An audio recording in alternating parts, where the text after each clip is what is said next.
ငွေတသိန်းချင်းချင်းမှာဖြစ်ပါတယ်စုတော်ငွေအားဦးကြည်စိုးမှာချင်းချင်းပေးပါရန်စင်မြင့်တို့ဖိတ်ကြားပါတယ်ရှင်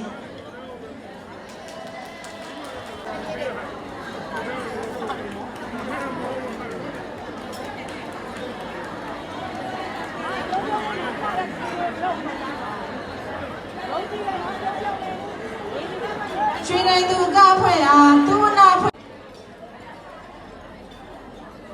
ဆက်လက်ပြီးဦးမြင့်တိုင်းတော်မြင့်ကြီးက2သိန်းကျပ်ဆွတ်ချင်းပြမှာဖြစ်ပါတယ်ဆက်လက်ပြီးဦးသာကျော်တော်အေးတရား1သိန်းသိရမယ်နော်ဦးမျိုးမြင့်တော်အေးတရား1သိန်းဦးကျော်ဝင်းစံတော်သိန်းနေယူမှ1သိန်း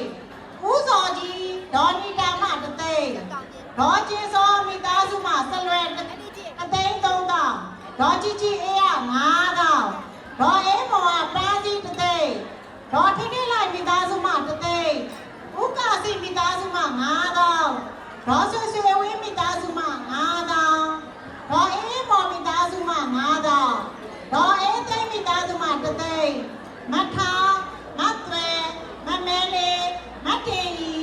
ဒေါ်အေးတနာတို့မှ9တောင်မတနာမှ9တောင်မမဤဒေါ်သိန်းသိန်းကျတော့1သိန်းစုစုပေါင်း14သိန်း14သိန်း8တောင်ကျပ်ဒီမနိုင်ခွဲရစုကြည့်ပြပါလေရှင်